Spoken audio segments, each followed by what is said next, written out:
કાજલ બુલેટિનમાં આપનું સ્વાગત છે। લોકશાહી પરના અભૂતપૂર્વ હુમલામાં કેન્દ્રની ભાજપ સરકારે આઘાતજનક રીતે સંસદના બંને ગૃહોમાંથી 142 સાંસદોને સસ્પેન્ડ કર્યા પછી લોકશાહીના સિદ્ધાંતોની હત્યા તરીકે વર્ણવવામાં આવેલા નિર્લજ્જ કૃત્યએ આપણી સંસદને મૃત અવસ્થામાં ફેરવી દીધી છે તેવા આક્ષેપ સાથે કોંગ્રેસ પક્ષ દ્વારા સમગ્ર દેશમાં વિરોધ પ્રદર્શનના ભાગરૂપે આજે વડોદરા કોંગ્રેસ સમિતિના પ્રમુખ રિતિક જોશીની અધ્યક્ષતામાં મહાત્મા ગાંધીનગર ગૃહ ખાતે વિરોધ પ્રદર્શન કરવામાં આવ્યો હતો, જેમાં કોંગ્રેસના અગ્રણી નેતાઓ સહિત મોટી સંખ્યામાં કાર્યકરો ઉપસ્થિત રહ્યા હતા। કાર્યક્રમ શરૂ થાય તે પહેલા પોલીસે કોંગ્રેસના કાર્યકરોની અટકાયત કરી હતી। રિપોર્ટ સાદિક કાજલવાલા।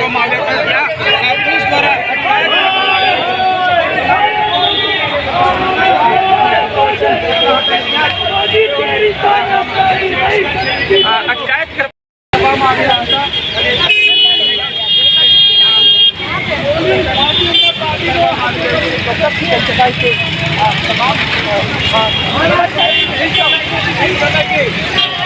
ભાઈ લોકશાહી બચાવવા માટે અમે બંધ કરાય એ લોકશાહી બચાना है हमको, ये બંધારણ બચાना है, ये कानून सरकार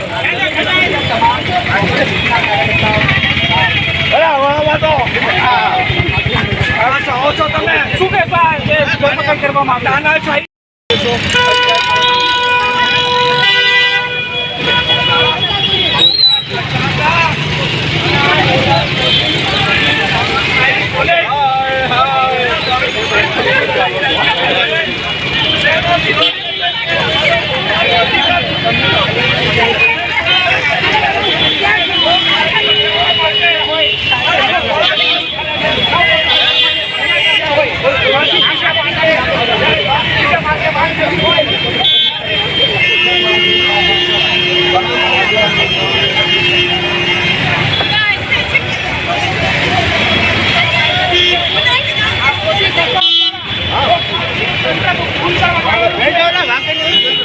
લઈ જવામાં આવી ગયા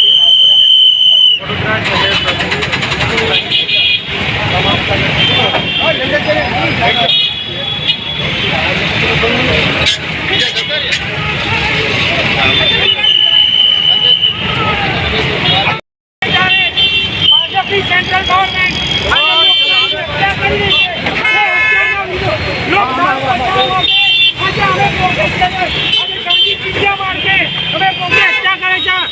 मोदी सरकार निकम्मी है, भाजप नहीं चलेगी, नहीं चलेगी, नहीं चलेगी, नहीं चलेगी।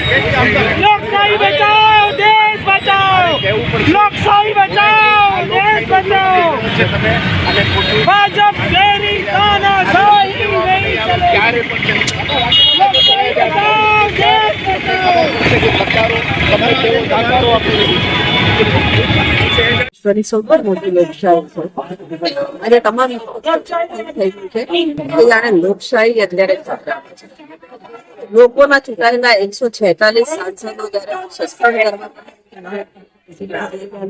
બહુમતીના જોડે પાસ કરવા સેન્ટરમાં નહીં, રાજ્ય સરકારમાં લોકલ બંધારણની બાજુમાં મૂકીને કરી અને ત્યારે બંધારણ ખતરામાં છે, લોકશાહી ખતરામાં છે અને બંધારણ બચાવીને બંધારણ થકી લોકોને લોકોની જે ફ્રીડમ છે, ડેમોક્રેસીએ જે આપેલી છે એ ફ્રીડમ ઇન્ટેક્ટ રહે તેના માટે તમામ વિપક્ષ સમગ્ર ભારત દેશમાં જ રહે। इस वीडियो को लाइक करें, हमारे चैनल को सब्सक्राइब कर बेल आइकन जरूर प्रेस करें